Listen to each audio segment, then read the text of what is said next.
안녕하세요.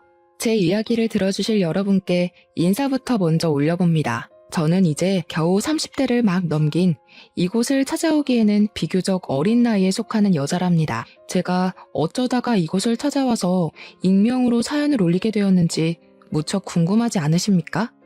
저도 가끔 즐겨 듣는 채널이라 바로 찾아오긴 했지만 사연을 쓰려고 하니 화부터 나네요. 정말 깜빡 속아서 제 인생을 완전히 나락으로 떨어질 뻔했던 이야기를 여러분께 들려드리려고 합니다.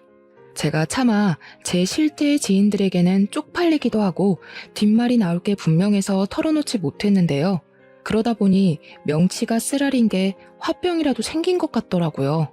상담가 선생님께서 화병을 풀어내는 데엔 속 이야기를 나누는 것만큼 좋은 게 없다고 하셔서 익명의 힘을 빌려 다 털어놓고자 청취자 여러분을 찾아왔습니다. 그럼 정말 황당하고 열받고 어이없고 죽이고 싶을 만큼 분노했던 이야기를 시작해 보도록 하겠습니다. 끝까지 저와 함께 해주시고 저한테 잘했다, 장하다 칭찬해 주시는 거 잊지 말아주세요. 저는 어릴 때부터 든든한 전문직에서 종사를 하고 계시는 아버지, 할아버지, 그 외 친척들 덕분에 어려움을 한 번도 겪지 않고 유순하게 자라왔습니다. 저희 아버지는 변호사를 직업으로 삼고 계셨고요. 대대손손 법조계 집안이기도 해서 꽤 알아주는 로펌의 대표로 자리하고 계셨습니다. 대법관을 하신 큰 할아버지로부터 시작해서 집안에 판사, 검사, 변호사가 사이좋게 옹기종기 모여 있어서 은근한 경쟁이 붙기도 하는 그런 집안이었습니다. 서로 사건 이야기를 하다가도 갑자기 논쟁이 붙기도 하고 서로에게 정보를 주지 않으려고 말을 아끼기도 하고 아무튼 가족들끼리 자주 만나는 편이었는데 무척이나 재밌었습니다. 우리 사촌들까지도 모두 집안의 가업을 이어야 하지 않겠냐면서 내놓으라 하는 법쟁이들이 되었는데 그 사이에서 유독 저만 법과는 다른 길을 걷게 되었습니다.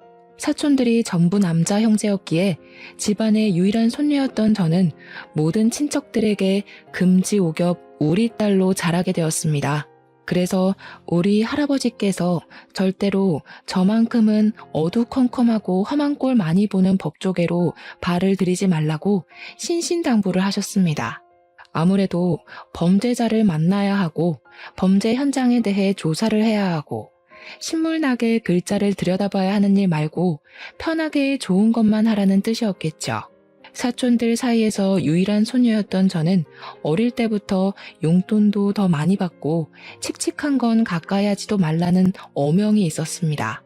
물론 우리 할아버지께서도 판사 출신이셨지만 여자는 조신하게 꽃꽂이나 음악, 미술 이런 걸 하는 게 좋겠다고 하셨습니다.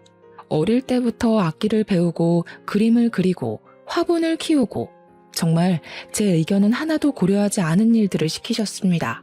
물론 저는 그것들 전부에 소질이 없었고 흥미도 없었으며 취미도 없었습니다.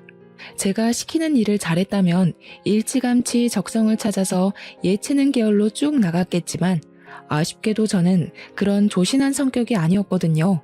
저는 또래보다 성장이 조금 빨랐고 키도 컸으며 뼈대가 아주 남다른 체격을 지니고 있었습니다. 요즘 여성들처럼 뼈대가 마르고 호리호리한 체격이 아니라 딱 봐도 다부진, 조금 솔직하게 이야기를 한다면 덩치가 있는 체질이었습니다. 물론 과하게 살집이 붙어서 그런 건 아니고 정말 체격 자체가 도드라지는 그런 몸뚱어리를 가지고 있었습니다. 초등학교 시절부터 남달랐던 저는 학교 체육 선생님의 권유로 유도를 배우게 됐는데 정말 너무나도 소질이 있고 재미까지 있는 게 아니겠습니까? 사람을 엎어치기 할 때 그 희열은 아직까지도 생생할 정도로 저에게 딱 맞는 운동이자 취미였습니다. 하지만 저희 할아버지께서는 늘 곱고 아름다운 우리 손녀딸, 벌레 한 마리도 죽이지 못하는 우리 손녀딸로 알고 계셨기 때문에 제가 유도를 배우는 건 절대적인 비밀이었습니다. 만약 제가 유도를 배우는 걸 아셨다면 그 길로 유도장에 찾아와 제 머리끄덩이를 잡고 집으로 돌아가실 분이었기에 전공은 못하고 취미로만 배우게 되었습니다. 다른 거라도 잘했으면 참 다행일 텐데 하필이면 운동 말고는 적성에 맞는 걸 찾지 못해서 저는 결국 집안의 반대를 무릅쓰고 체육학과에 진학을 했습니다. 몸 다치는 과격한 운동은 절대 안 된다고 해서 어쩔 수 없이 제 진로는 경기 심판일로 정해지게 되었고 생각지도 못한 공부를 하게 되었습니다.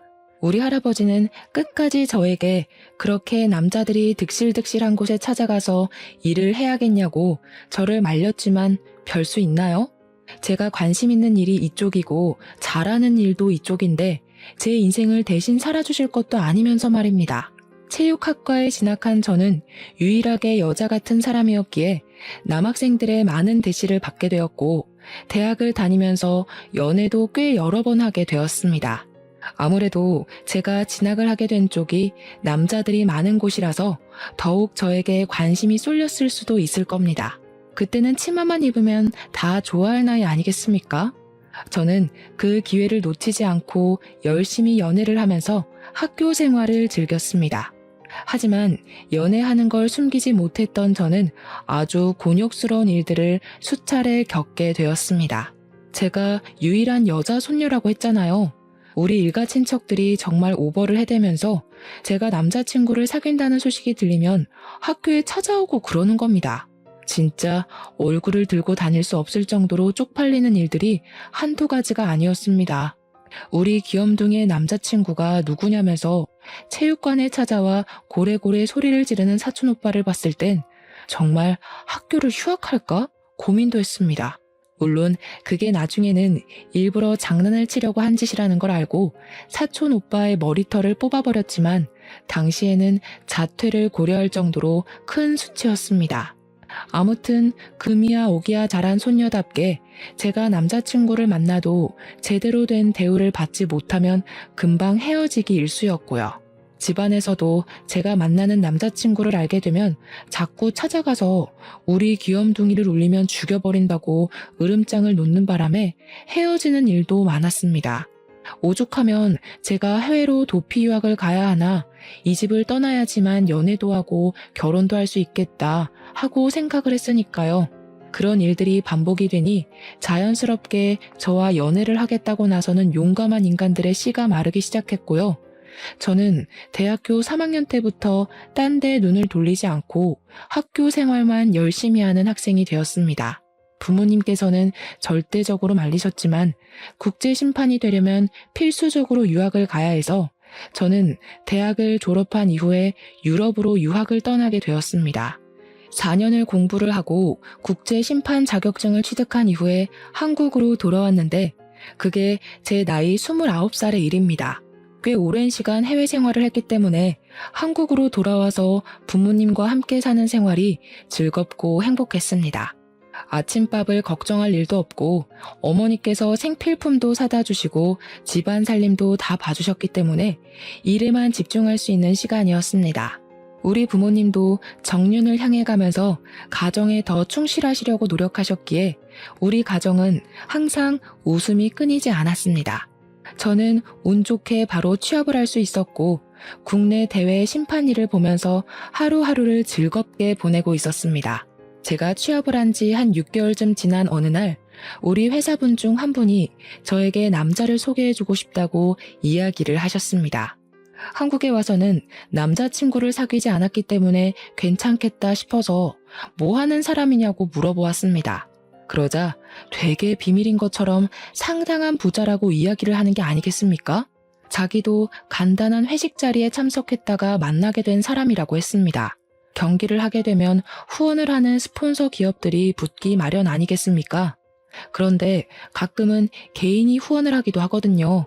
이 사람은 알부자인데다가 스포츠에 관심이 많은 사람이라서 개인적으로 경기 후원을 하는 사람이라고 하는 겁니다. 사실 개인이 큰 국내 대회 스폰서를 자처한다는 게 쉽지 않은 일이거든요. 정말 돈이 많아야지만 할 수 있는 일이랍니다.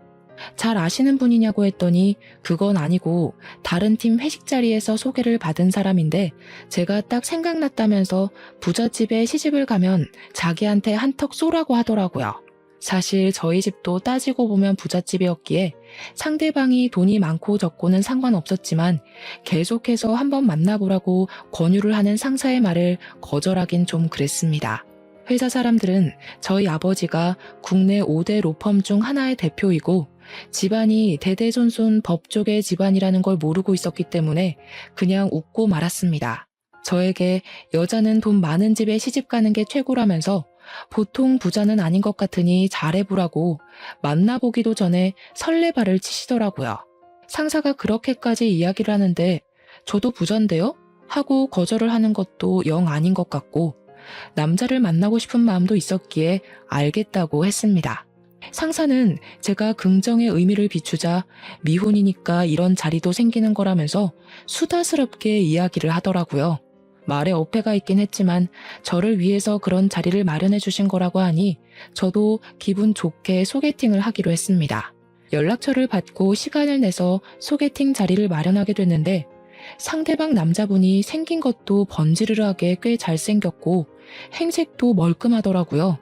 아무래도 제가 보고 자란 브랜드들이 있으니까 남자가 딱 제 앞에 서자마자 머리부터 발끝까지 스캔을 쭉 했는데 옷도 죄다 비싼 것들이었습니다. 그 남자가 입고 온 슈트가 우리 사촌들이 좋은 자리 있을 때 입고 다니는 명품 슈트랑 같은 것이었거든요.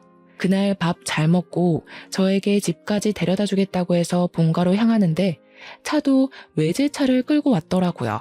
아, 진짜로 개인 스폰을 하는 엄청난 알부자구나 라는 생각을 하게 됐습니다. 제가 소개팅 자리에서 직업을 물어볼 때 그냥저냥 주식이나 투자로 돈을 번다고 했었거든요. 그 말은 딱히 직업은 없다는 뜻 아니겠습니까?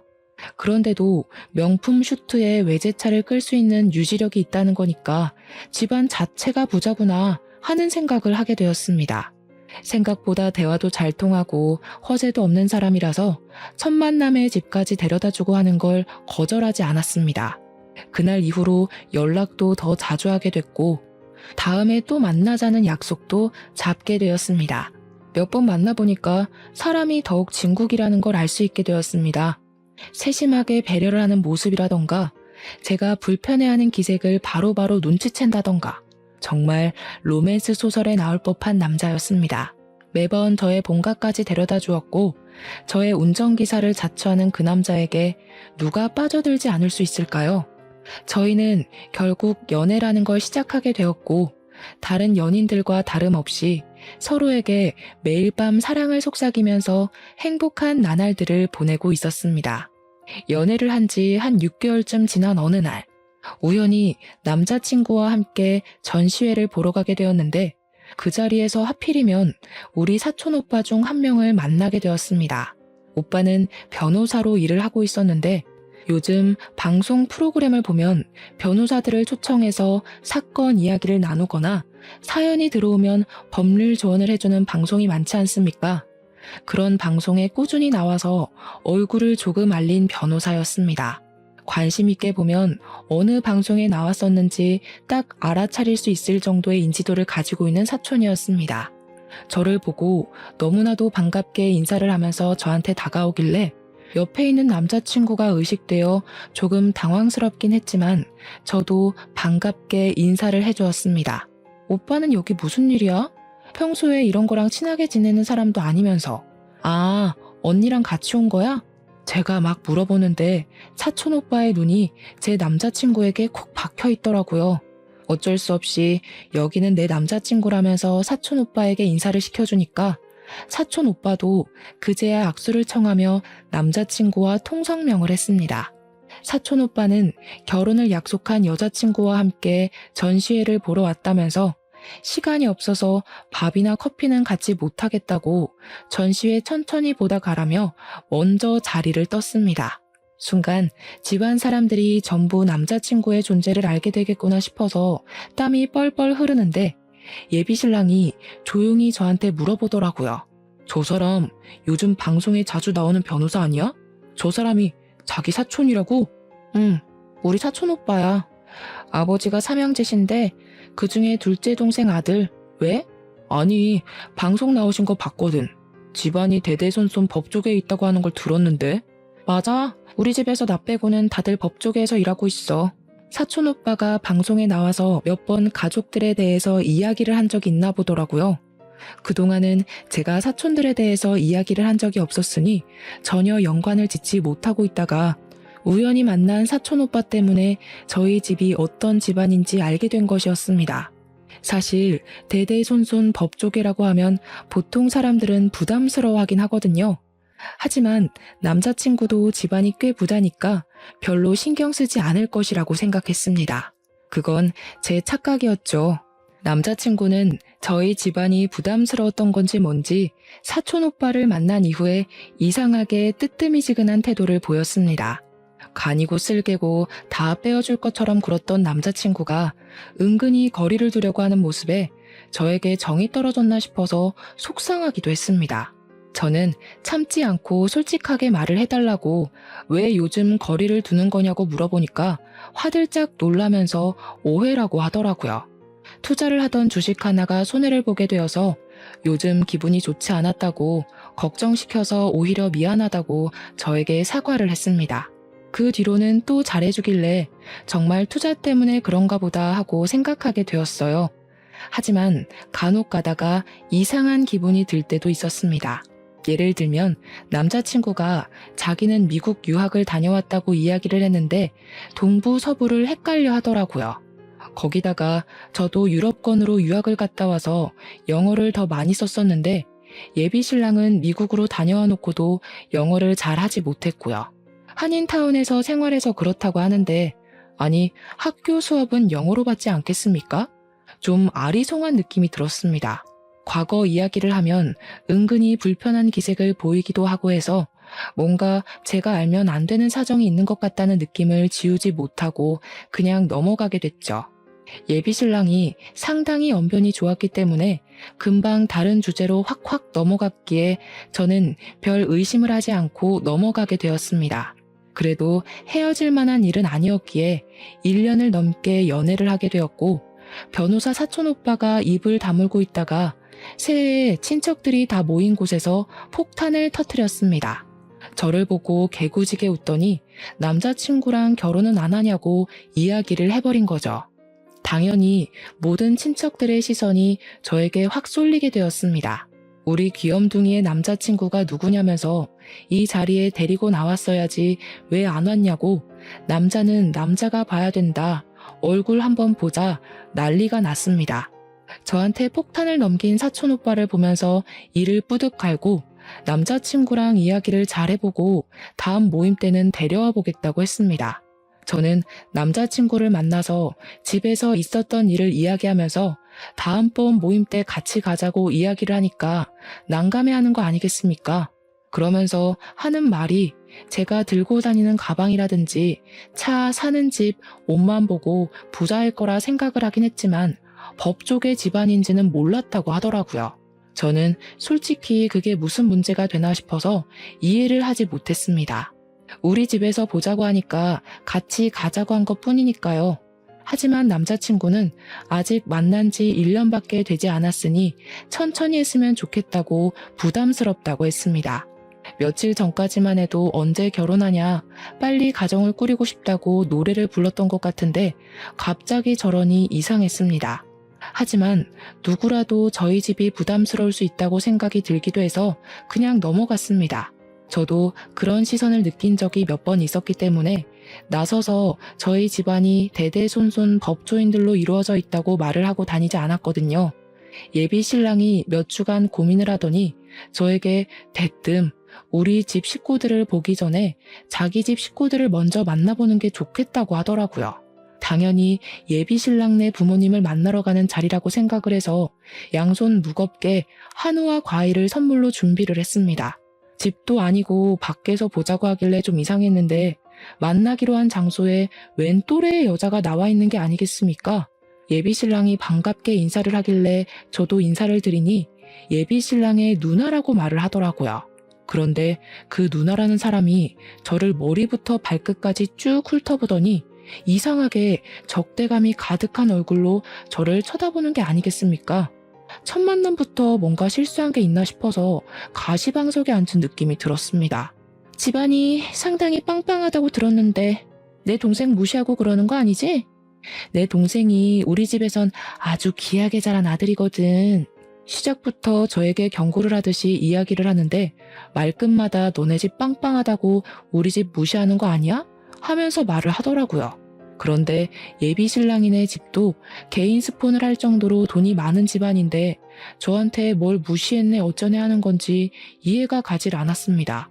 그날 제가 입고 나간 옷보다 예비 신랑이 입은 옷이 훨씬 더 비싼 옷이었는데 돈돈거리니까 의아했죠. 민준 씨네 집도 상당한 재력가 집안인 걸로 알고 있는데 제가 뭐라고 집안을 무시하고 그러겠어요. 아, 그렇지. 맞아. 내가 요즘 뭐 집에 잘 안 들어가서 모르겠지만 아무튼 그냥 하는 소리야. 우리 귀한 동생이 기죽을까봐. 그래서 제가 조용한 예비 신랑한테 친누나 맞냐고 집에 안 들어갔다고 사정을 모른다는 게 무슨 소리냐고 의심하며 이야기하니까 예비 신랑이 당황해 하더라고요. 그러면서 사실은 사촌 누나라고 소개를 하는데 어이가 없는 거예요. 아니, 뜬금없이 사촌 누나를 왜 소개시켜줘? 난 당연히 민준 씨네 부모님을 소개받는 자리라고 생각하고 나왔어. 우리 부모님이 바쁘셔서 사촌 누나 먼저 소개해주려고 한 거지. 설마 그 전시회에서 우리 사촌 오빠 만났다고 이런 자리를 만든 거야? 그러니까 예비 신랑이 아무 말도 안 하고 멀뚱멀뚱 있더라고요. 그 사촌 누나라는 사람이랑 자기가 무슨 어릴 때부터 친남매처럼 달아왔기 때문에 결혼할 사람이 생기면 당연히 서로 보여주기로 했다고 변명을 하더라고요. 제가 어이가 없어서 말없이 뚱하게 앉아 있으니까 그때부터 사촌 누나라는 사람도 저한테 말 한마디 안 거는데 와, 진짜 뒤통수 맞은 느낌이 들었습니다. 저도 먼저 화해의 제스처를 취하고 싶지 않아서 물어보는 말에만 대충 대꾸하고 자리를 빨리 끝내고 싶은 사람처럼 굴었습니다. 드디어 예비 신랑 입에서 이만 일어나자는 이야기가 나왔고 당연히 제가 준비해간 선물은 민준 씨 손에 들려주려고 했죠. 근데 사촌 누나라는 사람이 선물 준 거는 잘 먹을게 하면서 양손에 쥐고 일어나려고 하는 게 아니겠습니까? 놀래서 제가 확 낚아챘습니다. 저를 무슨 짓이냐는 듯 쳐다보길래 이것까지 주면 진짜 호구 잡히는 것 같은 기분이 들어서 웃으면서 이야기를 했습니다. 이거는 민준 씨 부모님 드리려고 산 거라서요. 민준 씨가 집으로 가지고 들어가. 얘 좀 봐라. 얘, 내 입은 입도 아니니? 내가 안 그래도 물어보고 싶은 게 많았는데 우리 민준이 얼굴 봐서 꾹 참았거든. 너네 집안 사람들은 죄다 법조계에서 일한다고 하더니 너는 왜 체육과야? 공부 못해서 어쩔 수 없이 그쪽으로 빠진 거 맞지? 보니까 집안이 잘난 거지 지는 잘난 거 하나 없구먼.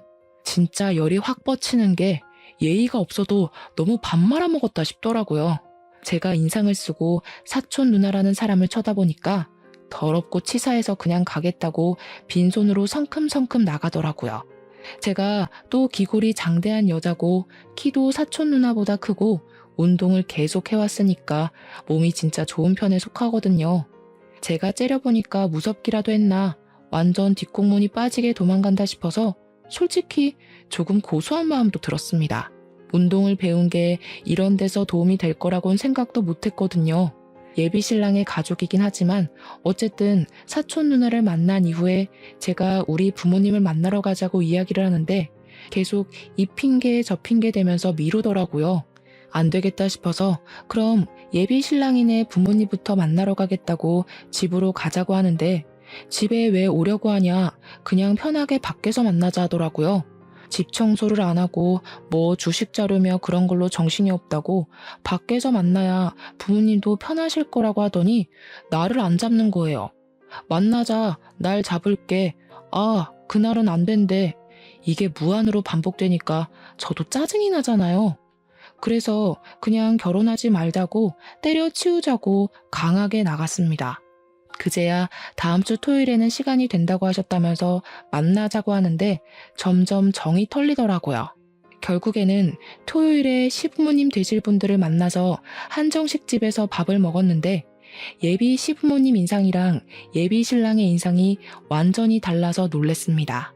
예비 신랑은 키도 크고 피부도 하얀 편이고 쌍꺼풀이 없는 눈이었는데 시부모님은 두 분 다 쌍꺼풀도 있고 키도 작고 까무잡잡하시더라고요. 길 가다가 가족이라고 말 안 하면 진짜 생판 남이구나 싶을 정도로 닮은 구석이 하나도 없었습니다. 그날 한정식 집에서 뭐 들어도 안 들어도 상관없는 살아온 이야기 같은 걸 듣고 자리를 파하는데 제가 잘 먹었습니다 하고 인사를 했어요. 그러니까 예비 시부모님께서 무척이나 당황해 하시면서 본인들은 당연히 예비 며느리가 사주는 줄 알고 지갑을 안 들고 왔다고 하시는 거예요. 어쩌지? 우리가 지갑이 없는데 하는데 황당해서 그냥 제가 계산을 하고 나왔습니다. 예비 신랑도 어쩔 줄 몰라 하면서 부모님이 지갑을 안 들고 오실 줄은 꿈에도 몰랐다고. 뭐 어쩌겠어요. 그 뒤로 저희 집안 가족 모임이 잡히게 되었고 예비 신랑에게 우리 집 모임에 같이 가자고 했습니다.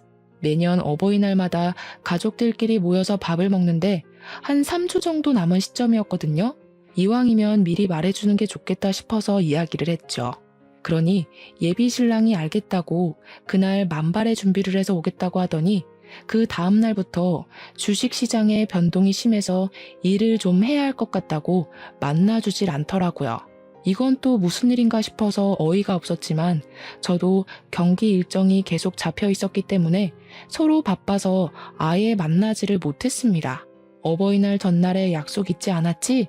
하니까 걱정하지 말라고 준비 다 했다고 하더라고요.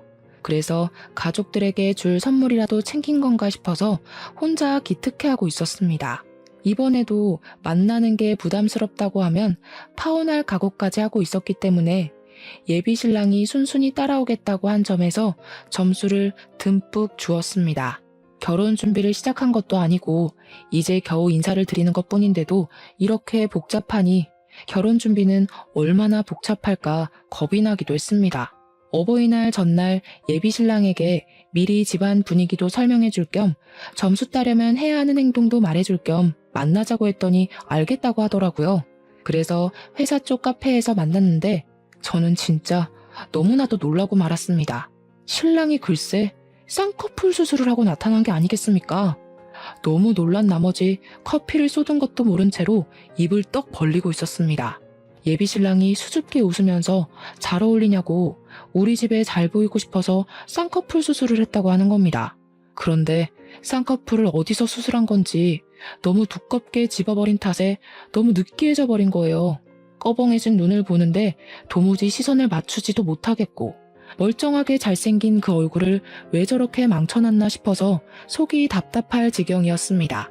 물론 얼굴 뜯어먹고 사는 건 아니지만 성형 수술을 해서 더욱 못나져버린 얼굴을 보니까 없던 화병이 다 생길 지경이었습니다. 수술한 지 3주가 됐다고 했으니 제가 우리 집에 인사를 드리러 가자고 하자마자 눈을 수술을 하고 나타난 것이었습니다. 그동안 실밥에 붓기 때문에 저랑 데이트를 하지 못했던 거라고 이제 와서 말해서 미안하다고 하면서 활짝 웃는데 못 참겠더라고요. 진짜 눈이 감기나? 싶을 정도로 두껍게 집은 탓에 저게 붓기인 건지 아니면 붓기가 다 빠진 건지 헷갈릴 지경이었습니다.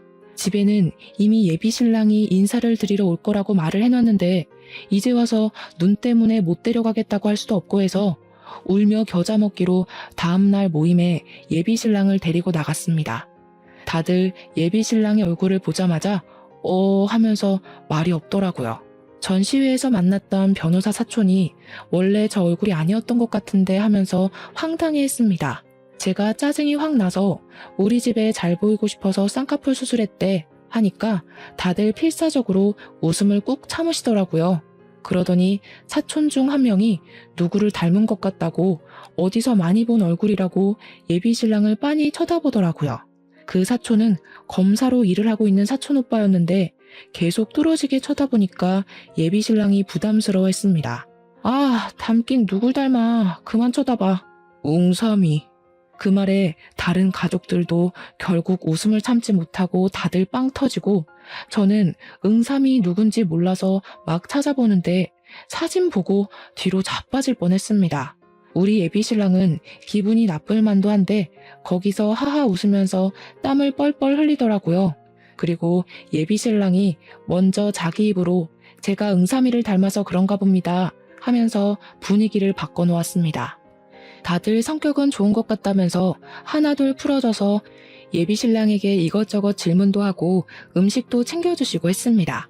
그날 그 모임에서의 일로 예비 신랑이 용기가 생긴 건지 뭔지 저한테 빨리 결혼했으면 좋겠다면서 결혼 노래를 부르더라고요. 저는 응삼이가 된 그 얼굴에 적응이 되지 않아서 뭘 서두르려고 하냐고, 이제 인사드린 거 아니냐고 한 발 뒤로 물러섰는데 예비 신랑은 포기하지 않고 결혼 노래를 불렀습니다. 그러던 어느 날 사촌 누나라던 여자가 저한테 만났으면 좋겠다고 연락이 오더라고요. 더 이상 볼 일이 없을 거라고 생각했는데 꼭 할 말이 있다고 저를 부르길래 어쩔 수 없이 자리에 나가게 되었습니다. 너네 결혼 이야기 오가고 있다는데 맞니? 이야기를 들었을지 모르겠는데 사실 민준이가 지네 부모랑 좀 안 친해. 그래서 혼자 산 지도 오래됐고 민준 씨 부모님이랑 함께 산다고 했었는데요. 그래서 집에도 놀러 가본 적이 없는데 무슨 말씀이신지. 아니, 혼자 사는 거나 다름없다고. 사람 말을 끝까지 들어야지 왜 말을 끊니? 민준이네 부모님이 집에 잘 안 들어오는데 가끔 와서 그래. 그런데 사촌 누나분이시라는 분은 외가 쪽 친척이에요? 친가 쪽 친척이에요? 지금 그게 중요하니? 중요한 건 그게 아니라 내가 민준이랑 제일 친한 가족이고 내가 너한테 부탁할 게 있어서 좀 보자고 한 거야. 다른 건 아니고 내가 민준이한테 그간 빌려준 돈도 좀 있고 내가 돈이 급해서 그런데 돈 좀 해줘. 저는 순간 저한테 돈이라도 맡겨놓은 줄 알고 깜짝 놀랐습니다. 민준 씨에게 빌린 돈이 있으면 당연히 민준 씨에게 받으셔야지. 그걸 왜 저한테 달라고 하세요? 민준이한테 이야기 못 들었어? 요즘 주식 상황이 별로 좋지 못해서 민준이 투자금 회수하는 게 좀 버겁다고 하더라. 어차피 너네 예단 예물 그런 거 다 할 거 아니야? 민준이네 부모님은 그런데 관심도 없어. 내가 민준이랑 제일 친한 가족이니까 대신 받는 셈 치는 걸로 하면 되잖아. 그거는 제가 시부모님과 만나서 상의를 해보도록 할게요. 어른들도 계시지 않는 자리에서 저희끼리 정하는 건 아닌 것 같습니다. 민준이네 부모는 민준이 제대로 키우지도 않았다니까. 그 부모들은 받을 자격이 없는 사람들이야. 내가 민준이 업어 키운 거나 마찬가지인데 내가 받아야 하지 않겠어? 당당하게 이야기를 하는데 이게 무슨 콩가루 집안인가 싶더라고요. 계속 말을 이어가 봐야 저한테 불리할 것 같다는 생각이 들어서 시댁에서 저에게 해주는 게 없다면 저도 딱히 준비할 맘 없다고 선을 그었습니다. 그러니까 화들짝 놀라면서 집도 부자인데 당연히 바리바리 예단을 준비해야 하는 거 아니냐면서 친척들 것까지 싹 다 준비를 하라고 훈수를 두더라고요. 시댁에서 예물을 줘야 저도 구색에 맞춰서 준비하는 거 아니겠습니까? 근데 한술 더 떠서 사촌 신우가 저에게 종이를 내밀더라고요. 이거 예단 목록인데 우리 집에 살림 채워야 할 것들 써놨어.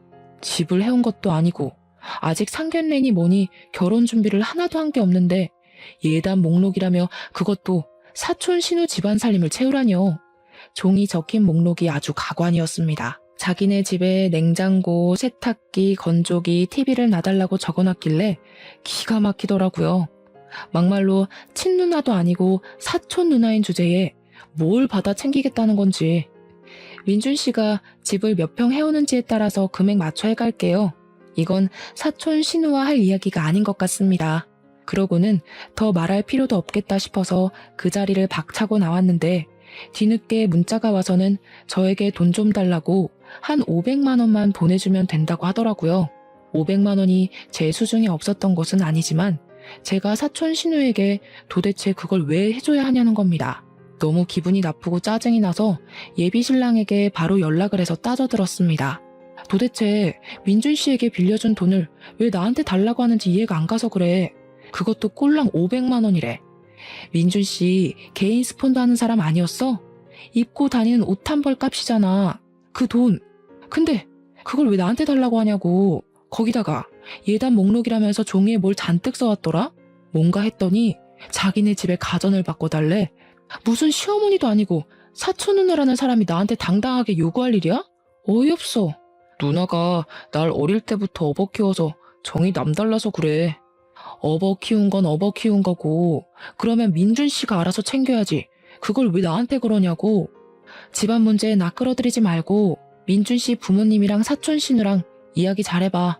예비 신랑은 저에게 알아서 잘 해결하겠다고 해서 저희는 결혼 준비를 시작했는데 이제는 상견례 날을 미루더라고요. 닥달을 한 끝에 결혼 이야기가 나온 지 4개월 만에 상견례를 하게 되었는데 진짜 이상한 점이 한두 가지가 아니었습니다. 민준 씨가 유학했다는 지역도 헷갈려하고 알레르기 있는 음식도 헷갈려 하더라고요. 한마디로 아들에게 관심 없는 부모 느낌이었습니다. 우리 부모님도 수상했는지 저에게 제대로 한번 조사를 해보자고 했고 검사인 사촌 오빠에게 물어보게 되었습니다. 저는 뒷조사를 한다는 게 그것도 개인의 일을 위해 공권력을 사용한다는 게 마음에 걸렸지만 사촌 오빠도 이상했다면서 해보자고 하더라고요. 그런데 아무리 찾아봐도 민준 씨 이름으로 뭐가 나오는 게 없다는 겁니다. 심지어 나온 대학까지 뒤졌는데 민준이라는 이름의 동명이인만 있고 제 예비신랑은 없더라고요. 영 수상해서 유학 가기 전에 땡땡 대학을 다녔다고 하지 않았냐고 예비신랑에게 물어보니까 대답을 회피하더니 사실은 본 캠퍼스가 아니라 사이버 대학을 나왔대요. 땡땡 대학에서 운영하는 학점은행제 학교를 졸업했다는 겁니다. 순간 머리가 띵하더라고요. 그 와중에 사촌 누나라는 사람은 저에게 명품백을 사달라며 문자로 타령을 하고 있고 이 결혼은 아니다 싶어서 접기로 결심을 했습니다. 어버이날 이후 가진 모임에서 할아버지께 결혼 엎어야 할 것 같다고 이야기를 하려 했는데 검사 사촌 오빠가 제 눈치를 보는 게 이상하더라고요. 할 말이 있어 보이는 눈치라 기다리고 있었는데 할아버지께서 우리 손녀 결혼 준비는 어떻게 되고 있냐고 물어보시더라고요. 저 결혼 안 하려고요. 이상한 게 한두 가지가 아니고 저를 속이고 있는 것 같아서요. 대학도 속였더라고요. 그래, 아주 잘 생각했어. 이 얘기를 어떻게 해야 하나 고민했는데 내가 이상하게 낯이 익다고 했잖아. 기억났어. 그놈 사기전과 15범인 놈이야. 우리 가족들 모두 입을 떡 벌렸습니다. 알고 보니 여자 등쳐먹는 걸로 유명한 사기꾼이었대요. 결혼하자고 꼬셔놓고 혼수비다 아파트 중도금이다 하면서 돈 뜯어내고 나르는 놈이고 이름도 민준이 아니라 영석이라는 겁니다. 같이 동거하면서 공범짓을 하는 여자라고 사진을 보여주는데 사촌 신우라던 그 여자더라고요. 그 여자도 전과가 12범이라고 했습니다. 제가 어이가 없어서 막 웃었더니 가족들이 우리 귀염둥이 실성했다고 본때를 보여주자면서 증거를 잡기 위해 미행을 하자고 했습니다. 개인 스폰이고 뭐고 다 구라였는지 원룸촌으로 들어가는 민준, 아니 영석을 발견하고 저희는 블랙박스며 녹음기며 카메라며 만발의 준비를 했습니다. 끌고 다니던 외제차도 렌터카였고 입고 다니던 옷도 대여숍에서 빌린 옷이었다고 하더라고요. 원룸에 들어갔던 영석은 운동복으로 갈아입고 현관 입구 옆 화단에서 사촌 신우라던 그 공범과 같이 담배를 피우고 있더라고요. 저와 사촌들은 차에 숨어서 살짝 창문을 열고 그 대화를 엿들었습니다. 야, 쌍수하니까 아예 못 알아보던데 검사도 못 알아보더라. 얼마나 가슴을 졸였는지. 법조인이라더니 다들 사건이 많아서 그런가? 이대로 망하나 싶었는데 큰 거 한탕 하겠어. 자꾸 걔한테 돈 달라 뭐 사달라 하지마. 때가 되면 다 뜯어낼 수 있어. 일단 예식장 비용부터 뜯어야 할 거 아니야. 요즘 호텔은 억 단위라던데? 아씨, 큰 거 기다리다가 놓칠까봐 그렇지. 불안하기도 하고. 아무튼 이번 일 끝나면 우리 혼인신고 하는 거다. 기다려, 해준다니까. 근데 영석씨, 나도 민준씨 하는 게 입에 붙어서 영석씨 본명이 입에 안 붙어. 담배를 다 피운 건지 집으로 들어가길래 저희는 블랙박스에 찍힌 것과 녹음기에 녹음이 잘 된 건지 다시 한번 돌려봤습니다. 소리가 작긴 했지만 대화 내용은 알아들을 수 있을 정도더라고요. 저는 그놈에게 아무렇지 않은 척 우리 집으로 불렀고 가족들이 본인을 알아보지 못한 거라 생각했는지 아주 당당하게 저희 집 문을 밟았습니다. 사촌들까지 전부 자리에 있으니 조금 놀란 듯 보였지만 태연하게 행동을 하더라고요. 영석씨, 놀랐어? 가족들이 다 있어서? 그러니까 그놈이 얼굴이 새파랗게 질려서는 영석? 영석이가 누구야? 하면서 파르르 떨더라고요. 저는 바로 그놈의 뒷주머니에 있던 지갑을 가져왔고 저지하려는 그놈을 가로막은 채 지갑 안에 신분증을 꺼내서 보여주었습니다. 여기 있네. 영석씨. 변호사 사촌이 신분증을 가져가더니 자기가 전시회에서 본 얼굴이 이 얼굴 맞다면서 능청스럽게 연기를 했습니다. 그러니 지갑도 챙기지 않고 도망을 가려고 몸을 틀더라고요. 제가 뒷덜미를 잡고 들배지기로 들어올려 몸을 틀어서 넘어뜨렸습니다. 우리 할아버지께서 박수를 짝짝 치시면서 우리 손녀딸 기술이 아주 고급이라고 대단하다고 해주셨죠. 저는 사기꾼에게 모든 진술을 다 하라고 협박을 했더니 그제야 저희 사촌들의 귀에 팍 눌려서는 잘못했다고 빌더라고요. 경찰에 바로 신고를 해서 여기 사기꾼이 있으니 잡아가라고 했고 사기꾼은 저에게 한 번만 봐달라고 눈앞에 나타나지 않겠다고 했지만 저는 조용히 그놈을 경찰에게 인계했습니다. 경찰서에 가서 사기꾼이랑 공범이랑 둘 다 자기들은 돈이나 현물을 받은 게 없어서 사기죄가 성립이 안 된다고 뻔뻔하게 나오더라고요. 당연히 그럴 줄 알고 공범의 통장에 전날 500만 원을 보내놨었거든요. 이체 내역이랑 공범이 저에게 돈 달라고 했던 문자를 보여주니 경찰도 혐의가 인정된다고 했습니다. 억울한 눈으로 저를 바라보는데 저는 웃으면서 제가 당할 뻔한 이야기를 쭉 경찰에게 진술했습니다. 이미 전과 15범, 12범이라서 가중처벌을 받을 텐데 합의하실 거예요? 아니면 소송전? 당연히 소송이죠. 합의를 울부짖는 그 연놈들이 유치장에 갇히는 걸 보고 나서야 저는 경찰서를 나왔습니다. 당연히 집안에 빵빵한 변호사들이 있는데 소송전으로 가야지 뭐 한다고 합의를 하겠습니까? 결국 두 사람은 사기죄에 사칭죄까지 붙는 바람에 전과가 하나씩 늘어나게 되었고 짧지만 징역형도 살게 되었습니다. 그 뒤로 아주 불편하게 사촌들이 직접 소개해주는 남자들만 만나라는 할아버지의 명령이 떨어졌지만 한동안 남자 만날 일은 없을 것 같습니다. 제 이야기 재미있으셨나요? 다음에도 재미난 일이 생기면 이곳에 찾아와 속 시원하게 풀고 가도록 하겠습니다. 감사합니다.